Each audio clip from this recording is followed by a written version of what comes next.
Hey, listener. Yeah, you. I'm talking to you. Are you tired of searching all over the internet for just the right podcast? Well, Moose Media Inc.'s got you covered. If it's the horror and the macabre that sends chills up your spine, then Moose's Monster Mash is the show for you. Or, if you prefer hearing stories from pop culture icons of the past, present, and future, Bullspit with Moose has your name written all over it. Just give me a follow over on Twitter at the handle Moose Media Inc. And if there's not an episode between those two shows that you like, that Twitter account is backed by a double your money back guarantee. And that, my friends, is no bullspit. Hi, this is Greg Berg, the voice of animated Muppet Baby Fozzie Bear, and you're listening to Moose. And look, here's Fozzie now. Hey, what do you get from a guy with too much time on his hands? Bullspit with Moose. Waka, waka, waka. Hey, Paul, look over there at the size of that moose. Son, that's no moose. That there is a pile of bullspit.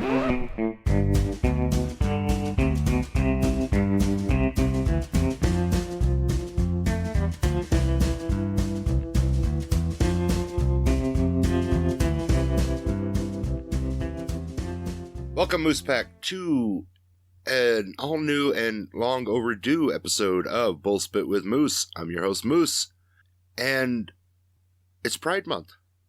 And honestly, I couldn't think of a better topic and guest to bring on than to cover the Surge of Power superhero movies and to bring on producer, actor, and creator of said movies, Vincent J. Roth. So let's welcome in and let's get into it. Vincent, how we doing?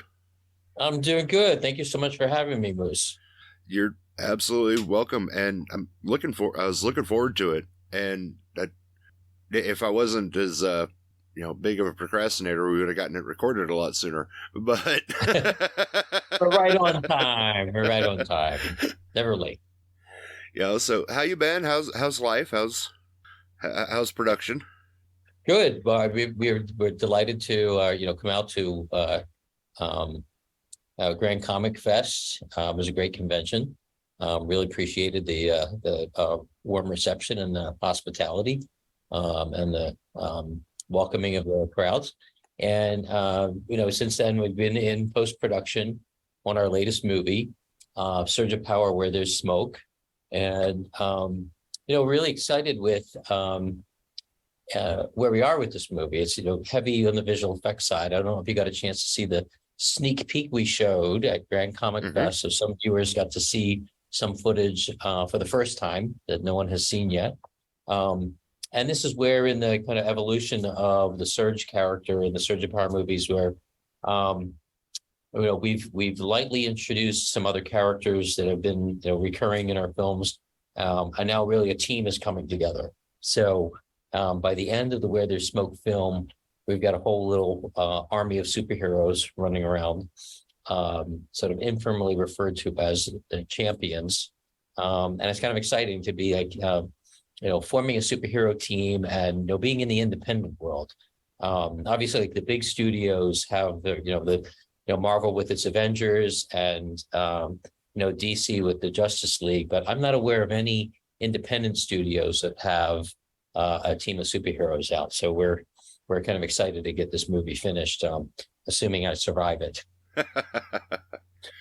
Well, and on the note of the independent realm, I was thoroughly surprised, and we talked about this while you were here in Grand Island, at the how positive of a response you got from like such a small town coming in as an independent film, and basically an unknown property, and how well people just kind of glommed onto it, and just like the reception was overwhelming. It was really nice to see. No, I was pleased, definitely. I think also one thing that helps, being, like you said, it's a small independent, production company, not widely, known property. But we do have, some characters who are played by well-known actors. And I think that helps. So like, for example, Nichelle Nichols, who recently passed away, she's the original Uhura from Star Trek, right? Back from William Yep. Shatner days, right? And um, um, she plays a recurring character called Omen in our movies. So she's the help. We played our Doctor Who tribute at Grand Comic Fest and had a lot of Doctor Who actors. Some prominent actors like Tom Baker, who's like the quintessential doctor from the Doctor Who. So everyone's a doctor. Everybody's, yeah. So it's folk like that. In our sequel, we had Linda Blair from the Exorcist movies. Lou Ferrigno has been in 3 of our movies. He used to be. He's of course still known as the Incredible Hulk. Right. Having some folk like that, I think, helps.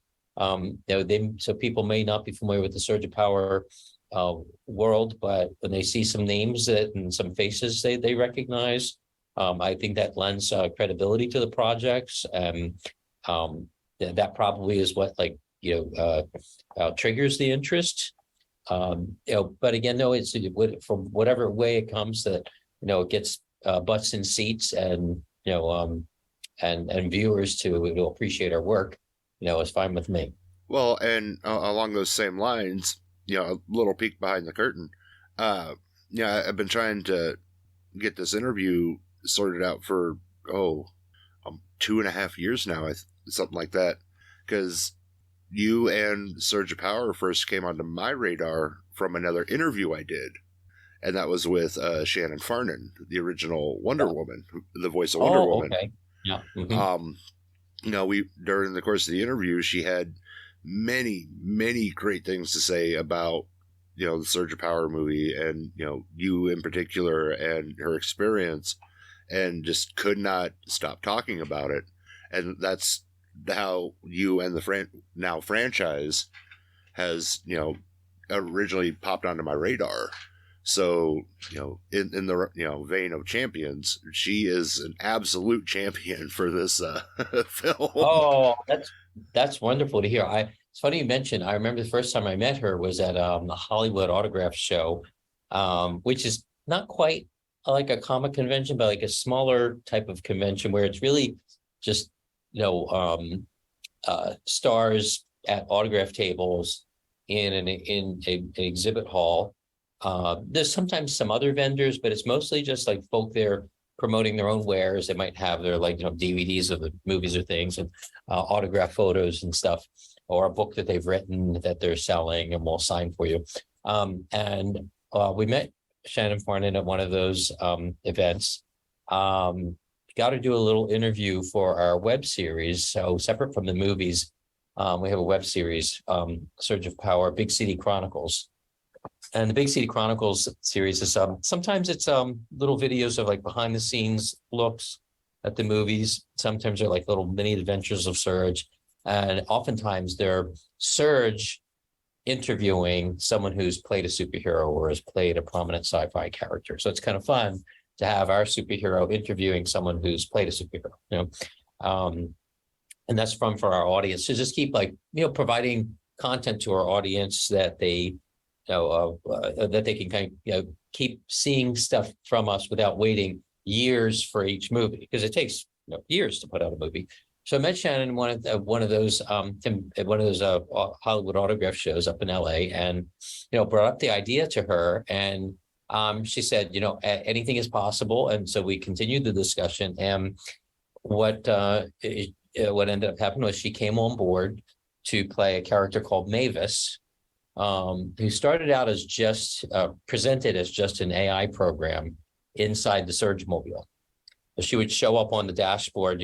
You'd see her face, like a little monitor. So something better than Kit from Knight Rider. You remember the car Kit?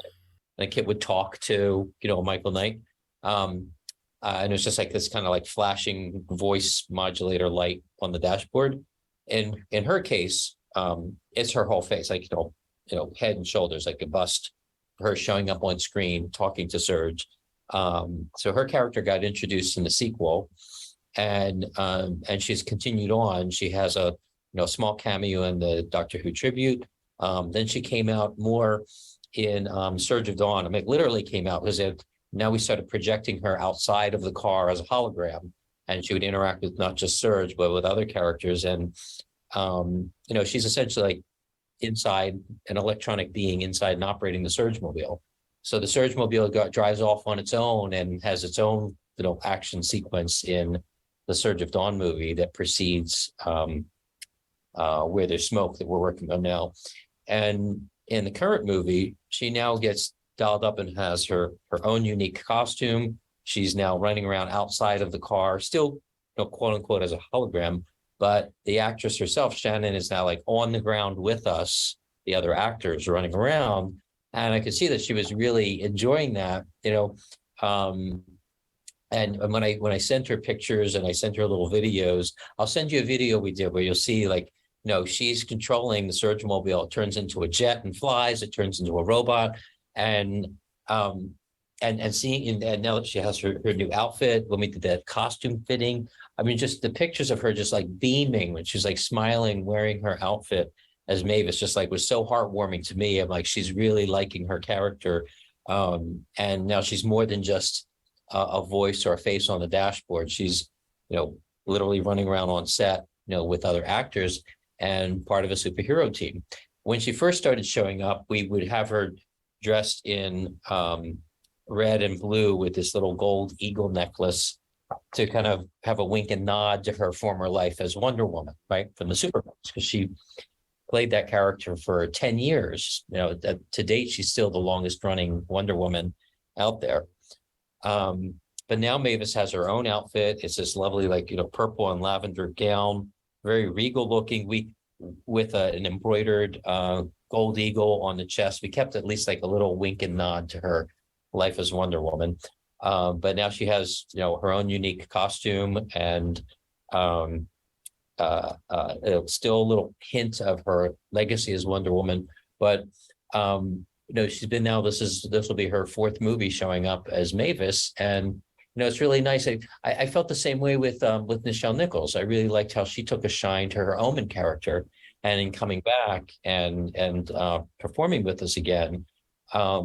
It's kind of nice for some of these actors who've had a run previously as a prominent figure, right? Whatever that was. Like in Michelle's case as Uhura from Star Trek, and in Shannon's case it was Wonder Woman, and now they're like getting new life, and new exposure as a new character, kind of like Patrick Stewart.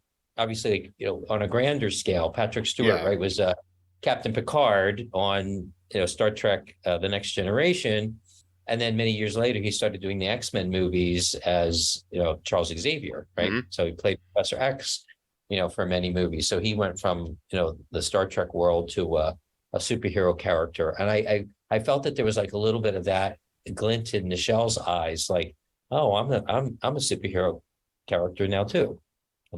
And I feel like Shannon is enjoying like a new life too, because you didn't get to see her face when she was Wonder Woman, right? She was a cartoon. You just heard her voice.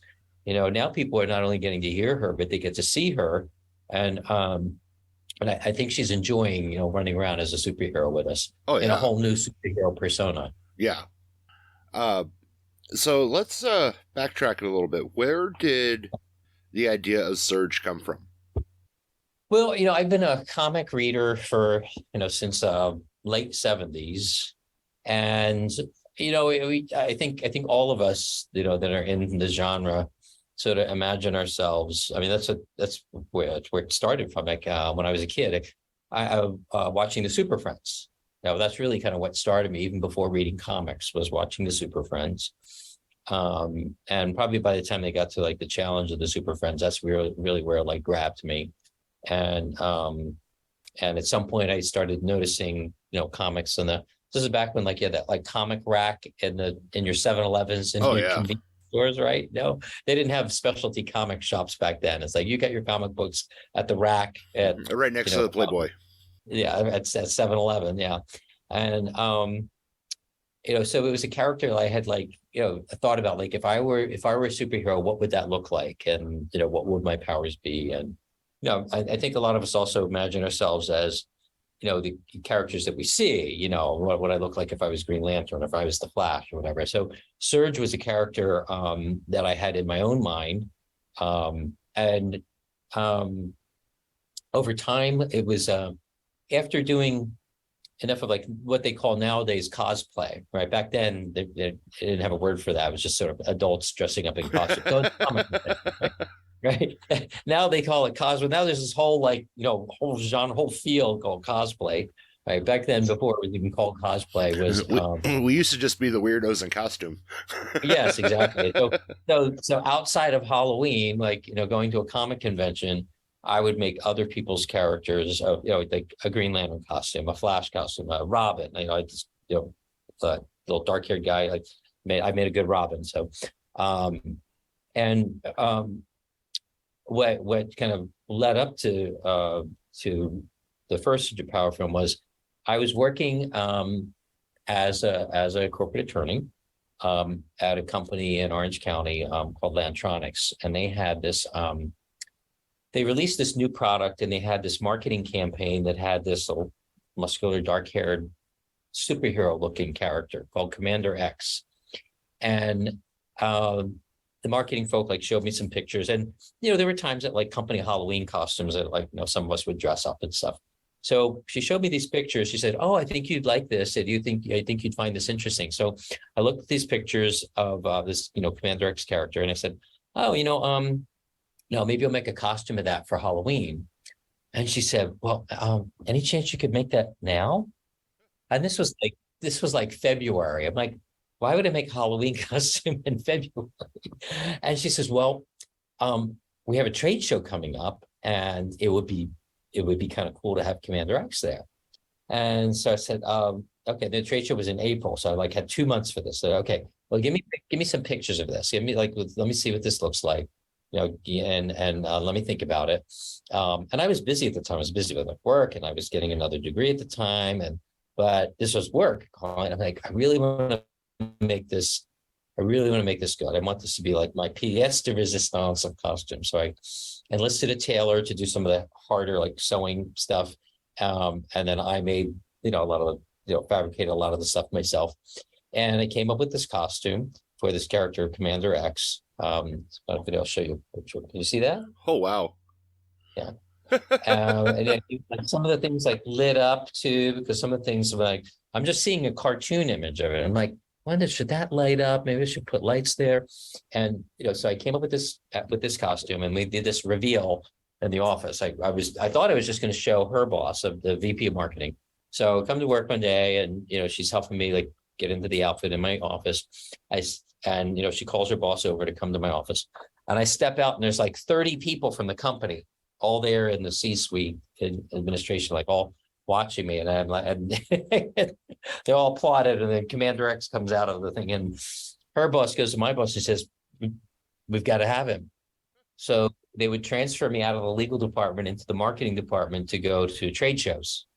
So they take me to trade shows to portray Commander X and help sell this new product, And it was from that maybe start thinking hey, instead of making costumes of other people's characters, maybe I really should do something with a character of my own. If I can do something to this level that a company would want to make me their mascot, why not I bring a character of my own to life? And that's kind of what started me down the path. I had some friends in LA at the time that were putting around a short film they did called Succubus, kind of a send up of B-50s movies, the old, you've seen there's all those those horror movies, the Blob, Attack of the 50-Foot Woman, the Two-Headed Man, that kind of thing. So he was doing this. A colleague of mine was putting this film out around to film festivals, and so it made me start thinking about well, what if I, came up with a costume for this character Serge, and started off with the idea of doing a short film. And it just kind of grew and grew and grew. So the first strip ended up turning out an 85-minute feature film was our first film, and actually shot on film too. That's another thing that you just don't do anymore these days. We shot it on 35 millimeter film, so that was really cool. My first movie is actually still have the film reels that can go up on a projector and get projected. Yeah. and it's kind of funny. It's not that long ago. It was only 20 years ago, but that's kind of funny that it's sort of like it's unheard of nowadays to like shoot things on film, on films. The progression of technology in the last 20 years is just mind blowing. Yeah, it's something else. So did that answer your question of like where did the idea of Surge come from? Yeah, no, it's as far as a like off-screen origin story, that's a pretty wild one. So now I gotta ask, since the idea to become a superhero started essentially with Super Friends, how surreal was it? I mean, you've worked with Shannon, the voice of Wonder Woman, and then when you came to Nebraska, you got to interact with the animator from Super Friends. Mm-hmm. Like, how surreal is that? That like now as an adult, you're interacting with these icons in the business that helped form Surge. Yeah, they were my formative years, and it is something else. Like when I look at Shannon and when I hear her, I don't hear that, but like when I watch what and even like when I have to kind of listen, because seeing her, kind of hear her differently. But when I just hear her voice, like you can hear it. You kind of hear that Wonder Woman kind of tone in there, and then when I watch Super Friends cartoons, it's so hard to like, but I do envision. I think like however many years back, like what she shot that in like the 70s, so we're going back like 50 years, right? It is kind of wild to watch the cartoons now. And like you said, Tom Cook, Tom Cook, the one who animated them, and looking at that, say, wait, it is surreal to see like these are the folk whose hands created these things, and Shannon is like near and dear to us because she's our own personal Wonder Woman. We kind of like and especially us feeling like we've contributed to her life as well. Like I said, like she's got a whole new superhero personality that she could share with her friends. Like, hey, I used to be Wonder Woman, years ago, but hey, I'm Mavis now. And especially she's a bit older, so at her age in her career, I think it's exciting to like have a whole new identity, to enjoy and to embody, and running around on stage, on set with other newly introduced younger heroes. She and Michael Gray, is part of our team, part of our champions. He's been playing a recurring character too. You probably know Michael Gray. He was Billy Batson on the Shazam TV show back in the 70s. So around the same time that she was portraying Wonder Woman in the cartoons, he was the live action Billy Batson on the Shazam TV show. And it is pretty wild, to have these folk with me.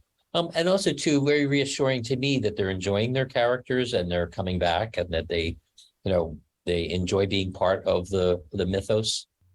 Oh yeah. Now, there's an interesting facet about Surge that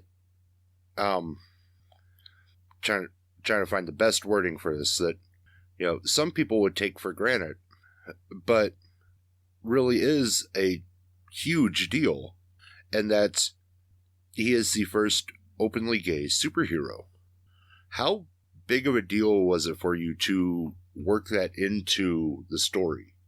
Well, I thought if I was going to put, for the time and money that I was putting into the movie, I certainly wanted to contribute something unique. Now, this was around the time when like the X-Men movies were just starting. The Daredevil movie with Ben Affleck had come out. So Spider-Man 2, I think, was coming out around that time, or had come out. Superhero movies were just starting to kind of get their comeback, right? And starting to become bigger and more widespread, right? And so I felt like I needed to do something unique. So the two things that I did was, one was I wanted, I certainly wanted Surge to be openly gay, because that was not present. Now, there had been gay characters of kind of lesser prominence in the comic books, not main characters, though. I say, but not really in the forefront, and this is their story. Secondary characters, like I think the first for the first gay superhero was a character called Extraño in the New Guardians, which was kind of an offshoot of a DC project. I think he was introduced in like 1985, and then I think it was 1990 that North Star from Alpha Flight, said the words on page and said, "I'm gay." But neither of those, they were like parts of teams. They were secondary characters. They weren't big teams. Like Alpha Flight is like how many tiers down from Avengers, Defenders, Right. like how many superhero teams does Marvel have? When you get down to Alpha Flight, the Fantastic Four, all these other teams are like much more prominent. Same on the DC side, like he wasn't in like the Justice League or the Teen Titans, and he was in the New Guardian. So these are like kind of lower tier groups and secondary characters, but not a lead, right? And then also humor was something, because I felt that for mainstream audiences, humor was a good vehicle for mainstream audiences to be comfortable with gay characters. So we saw like the popularity of like the Will and Grace sitcom, right? That sitcom worked and was aimed at mainstream audiences, and its first run ran for 8 years, and then they brought it back like a decade later for a few years. So I felt that humor was a good avenue. Plus, we hadn't really seen humor in the superhero world since the 60s, since the Batman Adam West's TV show. In fact, that was kind of like one of our taglines with the first movie, an all new high for low budget camp. So we were trying to like bring back to campy fun to the superhero genre. So those were kind of like the two characteristics that I was hoping would differentiate us from standard mainstream. I guess we can't compete at the level of like a Spider-Man movie that has like a $200 million budget, right? That was sort of like what I felt was like my contribution to the genre, my contribution to the entertainment industry. My contribution to society was like, hey, I want to use humor as the vehicle, and I want to have an openly gay character. Well, and that became a tagline too. Sorry to interrupt you there. Well, and I was going to say, and it's always nice to see, as a viewer, see yourself represented. To be able, whether you're black, white, gay, straight, trans, whatever, to look up at some point on screen and say, that's me. I can see myself right there. Mm-hmm. And that's awesome. I mean, the end of the day, it's cool as hell. And I've been to, with the first film, I was at almost every screening at a film festival and comic convention. I think there were only 2 places that I missed on the run at film festivals. And so I could see and hear the audience's reactions. And there were a number of times where people would come up to me afterwards and say, thank you for making that. And make those remarks about representation, that meant something to them. And so I felt good. I felt like I did my job. I accomplished what I wanted to do. I'm entertaining people. People are enjoying it. People are laughing at things that I wanted them to laugh at. I'm entertaining them, and they're also getting exposure and, like you said, representation. Now, I am curious, in this current climate, have you gotten any pushback on the movie? Like, the closed-minded, have the closed-minded given any pushback on it? Well, it's been around, even some, because we've been doing this. I started, it's kind of funny, last month, May, it was May of 2003 was when I started the first script for the first Surge of Power movie, The Stuff of Heroes. So it's been 20 years. 20 years. Congratulations. 20 years this project's been, in my life. It's almost old enough to drink. Yeah, exactly. Yeah. And what will be by the time I get where there's smoke, out. Well, actually, I hope to be finished in a few months, but we'll see. But it was it's been around since, even with the first film. There were times where I could tell that there, homophobia was present with even prejudice, like within the community. But there are folk that wouldn't work on the film. I could tell that some people were uncomfortable with like the content of the film. Now our films are PG-13, by the way. Yeah. You know, there's not a curse word, there's no nudity, no curse word, no one's having sex. You know, Super family friendly. oh yeah. Then the most that we did was in the sequel. There was like a brief kiss between Serge and his romantic interest. You know, briefer than the Captain America kiss that Chris Evans had in the first Captain America movie. Yeah. With Agent Carter. But there's been prejudice, you know, from the beginning. I remember when like the DVD came out. I remember getting an email from a disgruntled mother, complaining, like, no, shame on you, and how could you do this, blah blah, you know, and like almost as if we like it did something like surreptitiously or clandestinely. And I thought that was interesting. Like, well, you know, we didn't use the word like gay on the DVD, but I mean, it clearly said, you know, fun and campy. And then there's several references, you know, comments, you know, out and proud, several comments there are that the average person, you know, reading the DVD, you know, cover would get it, that there's a gay character, that there's some gay content in there. So common sense should kick in and be like, he's not hiding it. Yeah. Well, for the sequel, when the sequel was released and on the DVD, I made sure I put out, you know, find out what happens next with cinema's first out gay superhero, when legendary heroes and villains clash in, you know, in this lighthearted, all ages star-studded movie. So I made sure I put the words in there. But I've experienced homophobia on set, where I can tell that a lot of like the straight crew members didn't like taking direction from a gay man. You know, I could tell that, you know, some people were not, and some people would flat out tell me that they were not come from. I remember a couple of vendors saying they wouldn't work on the movie because of the content.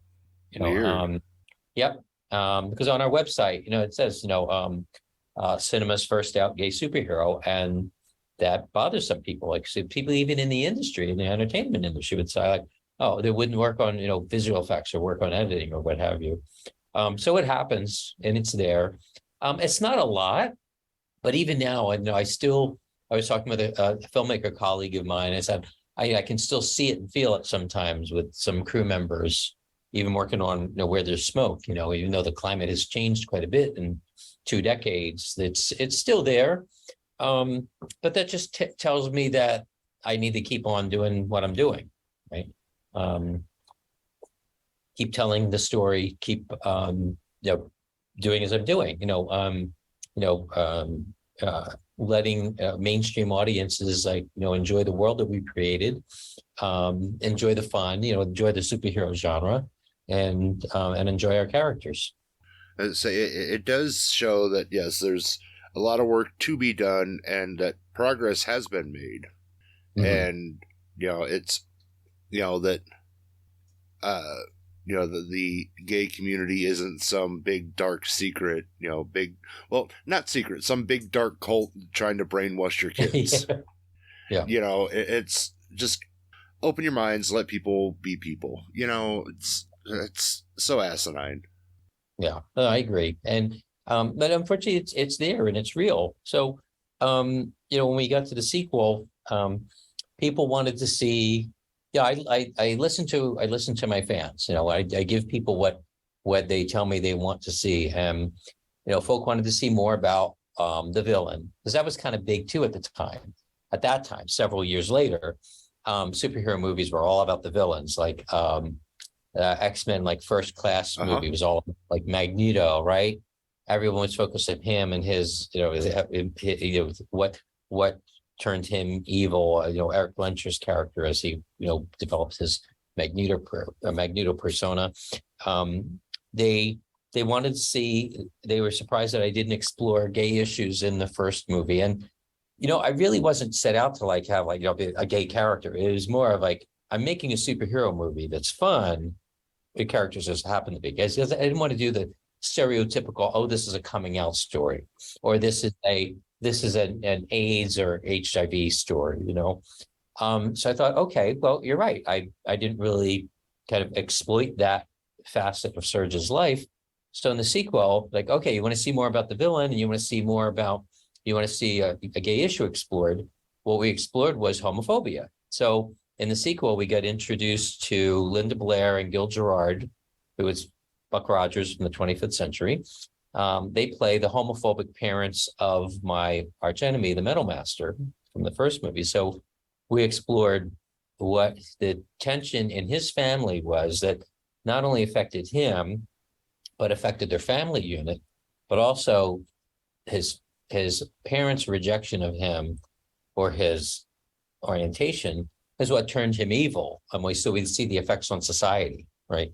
That homophobia is not only damaging to the individual, damaging to the family, but then how that affects society. So it's damaging to society as well. So while Surge is doing his fun, campy stuff, we have a more serious story, this undercurrent that's exploring homophobia as we're, sharing the Metal Master's story. Yeah. Well, and it's interesting. I love that, you essentially turned that into the villain's backstory, because you're right. It's, it doesn't just affect homophobia. It doesn't just affect one person. And it has so many wide-reaching and varying effects. In this case, in the realm of Surge, it creates a villainous mastermind. Mm-hmm. And let's put that into real world. It creates bullies. 9 times out of 10, it ends in suicide. I mean, it's no joke. And it's odd that you have to put it into a villain's origin story for people to be like, oh, that's bad. Yeah. But well, I think it clicks better, Yeah. Oh, good. I hope that's what it conveys. I hope I get that message across to people of like, hey, here's not only a homophobia in action, but here's how it, like I said, affects the individual, affects the family unit, affects society overall in the context of a superhero movie, right? And creating a villain, because I think we do see instances where there are consequences, right? Mm-hmm. And as you mentioned, like suicide, right? Harm to the individual, but also too, the family unit is affected. Like when you had me come out to Grand Comic Fest, you wanted me to pair up with P-Flag, right? Mm-hmm. P-Flag wouldn't exist if there wasn't struggle with the family unit, right? That's where, parents and friends of lesbian gays came from. Yep. Was that parents, and other allies were banding together saying, hey, we need support too. Parents who are struggling with, a child who's LGBT, right? They need support too, and that's where P-Flag came about. Is not just to support, the queer youth, but to support the parents too. Mm-hmm. So, what's your process like? Like, as you're, let's use Up in Smoke. So you're sitting down, where there's smoke, Up in Smoke's Cheech and Chong. How'd you write the Cheech and Chong movie? Yeah. So when you're sitting down working on the film, where do you start? Well, I have a story arc, a rough idea in mind. So the first Surge of Power movie was just introducing the Surge character and his enemy and the fictional town of Big City where he operates, and Surge getting his sea legs on. So that was really the first movie. The sequel was then again of exploring the villain and introducing some additional characters. So we get the Mavis character, Surge's best friend Jordan from the first movie, kind of is being like his guy in the chair, kind of tech support guy. And then on the villain side, so Surge has this mentor in Omen, played by Nichelle Nichols. So we gave our villain, the Metal Master, a mentor in this character called Augur, who's played by Eric Roberts. And then further, Augur is on this team of supervillains. And by the end of the movie, we get introduced to a whole team, almost like the board of directors that Augur like reports to, called the Council. So we have this like whole, army of supervillains going on. So it's sort of expanding the Surge of Power world. And then my next effort was, introducing not only additional characters of my creation, but also like linking up with other creators who have independent superhero characters of their own that were pre-existing.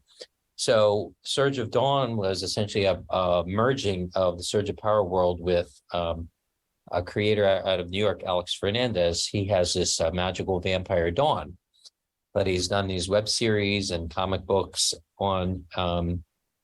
So not only expanding my world, but connecting up with other creators. So this is part of my process is like, hey, I'm trying to build a team of my own characters and showing, okay, so Surge is doing his thing. I want to expand this world by introducing other characters and building up a team. But I'm also trying to connect to other people's universes. So we're creating what I call our indie-verse. Yeah. We've seen like, the Marvel Cinematic Universe, that's all connected. All the movies are connected, all the TV series are connected. DC did the same thing on the small screen, right? We had the Arrowverse, right? Started off with Arrow, the Green Arrow character, and then the Flash spun off from that. And then we got Legends of Tomorrow and Black Lightning and Supergirl, right?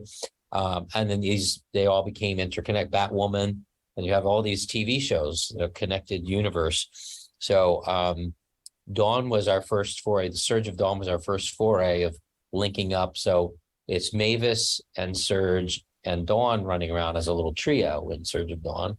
And where there's smoke, this other pre-existing character called the Smoke, who's been a colleague of mine for years, Eric Moran. He's been going by the moniker of the Smoke since his wrestling days. He was a pro wrestler who went by the Smoke, kind of like Dwayne Johnson goes by the Rock. That's his moniker, right? So Eric Moran went by the Smoke in his wrestling days. And then some colleagues of his at some point decided to make him a superhero character in comic books, and had a couple of different iterations of himself, but he arrived at this version that he likes. It's this kind of like gun-toting vigilante kind of guy who does have a power. He essentially turns to gas or smoke, essentially, right? The Smoke. So where there's smoke is bringing Eric Moran's Smoke character into our world, in addition to my own characters. So again, I'm kind of linking up with other existing universes in kind of building out my indie-verse. So my thought process is, what am I doing in expanding, Surge's life? Of what are we exploring along the way? The first movie is more about, him just, again, getting his sea legs on. It's his origin story. The sequel was, starting to give him some support by way of Mavis and his guy in the chair, his friend Jordan, building up the villain side, and now building up a team. What does that look like for a gay superhero interacting with other straight superheroes, and similarly, trying to get them to work together and cooperate. And what does that look like? So these are is that answering your question? It's what my thought process is. Yeah. Yeah. Eric Moran is a big dude. Yeah. He is. He's like 6'3", and I don't know, he's got to be 300 and something pounds. He is a big guy. Yeah.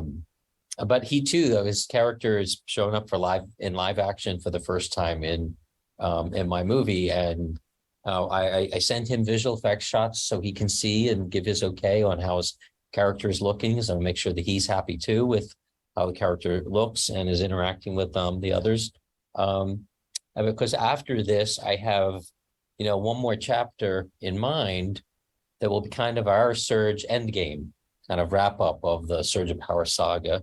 I'll probably bring in another independent character to either join up with Surge or join up with the team. And even on a smaller scale, there's been a couple of things at the end of the sequel. Nichelle's character Omen kind of looks up. She's kind of like mirror on the wall, kind of like opens up these little golden portals in front of her, like, almost like Santa Claus. She's like peering at other people, and she's like looking up other superhero characters as possible, helpers here. And I had a few colleagues of mine give their okay to have their characters show up. So for a few seconds, some colleagues of mine have some other characters show up, and I got Michelle to say the characters' names as other potential folk. And we're doing that again at the end of Where There's Smoke, where Serge is actually going to go and meet up with, very briefly, let them know about the calamity that's unfolding, and Serge too reaching out and listing other independent characters. And it's exciting to talk with colleagues of mine who are willing to have their characters show up in live action and meet Serge and have a little cameo in my movie, and maybe potentially be brought back in later in another movie to, be more featured. Again, it's I'm building an indie verse as I go. Please tell me the next one's there's fire. Because There's fire. What kind of fire? Where there's smoke, there's fire. Yeah. Okay. That's what you want in the title. Okay. Did you imagine 20 years ago when you set out on this trek that you would now have this franchise and now be building an indieverse? I did not think of that at the time. When I did the first movie, it is a discrete story, but certainly, kind of set the stage of, hey, this is someone starting up as a superhero, so that there could be a sequel. It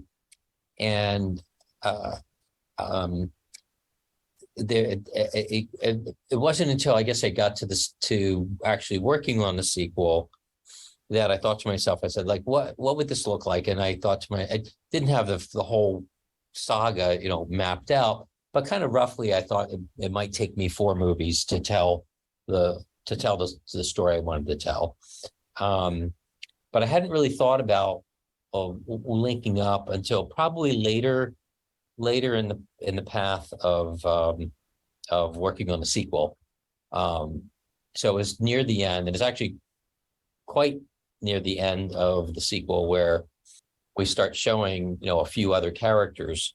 Like I said, pre-existing characters from colleagues of mine, and the smoke was one of them. So Eric Moran had like a little 8 seconds where his character shows up. Serge doesn't know about him, but it was Nichelle Nichols' character as Omen. She's got these little gold portals, these little magic portals opening up, and she's seeing different heroes, and she's naming each one of them, and then we're seeing them.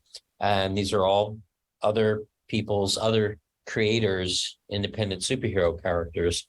So it was towards the end of the sequel that I was really thinking, hey, I should really invite other people in, to try and just like build and capitalize on, the environments, right? The worlds that we've created, right? Because, I've got my fan base, but they've got their fan base, right? And what if we put them all together into one movie? What would that look like? Where several independent superhero characters, each of us directing our fan bases all to one project, what would that look like? Nice. Now, so you have essentially one film left, and your story's told. Are you going to do more Surge related stuff after that, or is that like Surge is done? And have you given thought to like animation? Because at some point, you yourself are going to have to hang up the suit. Yeah, I'm glad you brought that up. Yes. So the next chapter, Surge of Dawn is essentially serving as Act 1 of a bigger feature. And Where There's Smoke, even though it'll play as its own movie, Surge of Dawn runs I think 46 minutes. Where There's Smoke is going to be like an hour, 5 minutes or so. And there'll be a third chapter. I'm not sure if I'll play it. It'll be done in a way that it can play as its own movie, but it's really intended to wrap around Surge of Dawn and Where There's Smoke for that to be one big 3-act feature film. So Surge of Dawn would essentially be Act 1, Where There's Smoke would be Act 2, and then this last chapter would be Act 3. And I'd roll them together as like one big feature film. Then do like we did with the other films, is do a limited theatrical release. So I'd try to get it picked up for distribution. But since the first 2 features were picked up for distribution, I have no reason why the third wouldn't. The Doctor Who tribute movie will kind of sit out there on its own as its own little thing. It's a fun little half-hour offshoot. It is connected, though, briefly to the Surge of Power story. I mean, chronologically, it fits right between the sequel and Surge of Dawn. But Surge of Dawn, Where There's Smoke, and the last chapter is called The Final Beginning. This is the title of the third chapter. I will be writing myself out as the actor, so I won't play Surge anymore after The Final Beginning is shot. So that chapter will be my last run. Because I think also, too, we've seen this in all the other movies, right? Tobey Maguire, Christopher Reeves, Christian Bale. After a certain number of movies, like people kind of, they're kind of done with the character, and it's time to like introduce some like new blood. At the moment, I myself don't plan on making more Surge of Power movies. That doesn't mean that somebody else might not, and I might, offer them the rights, and maybe I might still have a creative hand. But I probably will go into, as you're suggesting, people keep asking about a comic book, and I just don't have the bandwidth of like doing movies and the web series and comic on top of that. So the comic book realm is a whole nother thing. Animation is a whole nother thing. So that's what I would explore after I write myself out as playing Surge. I mean, I could still do the voice of Surge for animation or so, or I really would like to do a comic book, maybe at least start off with a mini series and see how that goes. Because by the time I get there, I'm going to have a whole team of superheroes, and I think, I think the Surge of Power world will be more appealing with a team of heroes as opposed to just Surge. Does that make sense? Like, if you think about like the Captain America movies, right? First Captain America movie, like it was what it was. It had to be his origin story, Steve Rogers, etc. By the time you got to Captain America 2, they were introducing obviously the Winter Soldier. Bucky Barnes was still alive, and right now, big reveal from the comics. And they brought in Black Widow, and they introduced the Falcon. So Captain America 2, the Winter Soldier, was kind of like a trio of Captain America and Black Widow and the Falcon running around. It's kind of like this little superhero team, which was kind of cool. And I thought, wow, what a great concept to have like you're kind of like a little mini team within the Captain America 2 film. And then by the time we got to the third one, Civil War, it was essentially like Avengers 2.5, right? You got all these Avengers characters. In fact, like 2 factions of them fighting with each other. Really cool, really cool scene that they came up with. So it makes something more appealing. And so I too hope that not just from a movie standpoint, that there'll be a whole team for people to enjoy. Like maybe people don't glom on to Surge as much, but maybe they like the Smoke. Maybe they like Falling Apple. Maybe like Mavis. Maybe they like Kid Dynamo, right? And similarly with a comic book, I think putting out a team comic might be more appealing and have better chances of success if there's multiple characters, right? Rather than just Surge to attract people. Yeah, no, you definitely cast a wider net that way. Yeah. So this has been fun. This is oh, good. I definitely want to revisit this after Where There's Smoke comes out and talk more. Yeah. Oh, absolutely. Yeah. This is going to be our best Surge of Power movie film. Yeah. Because it's, like I said, this is where a team is coming together. We have some of our stars back. Shannon Farnan is continuing to play Mavis. Michael Gray is continuing to play his Willie B character. Even though Nichelle Nichols passed away, we've already shot plenty of footage with her, not just for Where There's Smoke, but for the next chapter. We already have the footage we need for her. Robert Picardo returns. He's the male version of Omen. So he and Nichelle Nichols have been kind of sharing the character. And I hadn't like fully brought Omen out, quote unquote, so to speak, as a trans character. But it's kind of funny that Robert Picardo did this himself. Is in the scene. So amongst her abilities, she's kind of magical. It's like she morphs, and obviously she shows up as Nichelle and shows up as, morphs into Robert Picardo, another Star Trek personality. And he makes a comment when Serge remarks on his appearance, and he actually came up with this line himself. He says, "I've been gender fluid since before it was a thing." As the Omen character. So I thought, like, wow, isn't that cool? I've got my own, gender fluid character, going on. So not just Serge as a gay man, but Omen is essentially a trans character.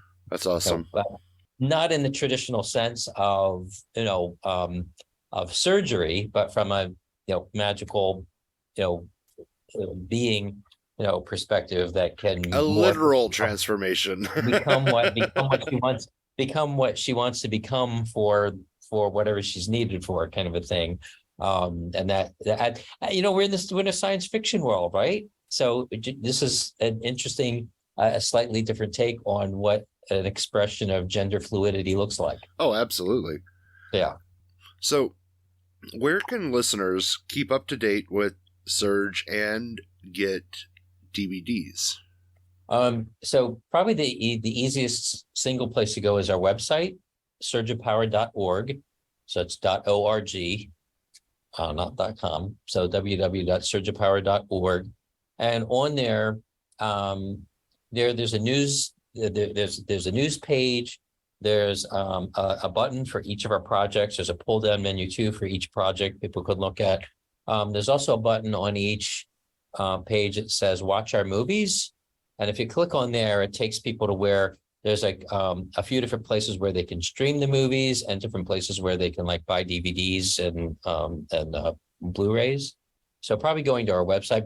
And also too, there's links to the social media sites. I mean, we're active. I've got social media marketing folk who, keep us active on all the major platforms. So, Facebook and Instagram, Twitter, TikTok, YouTube.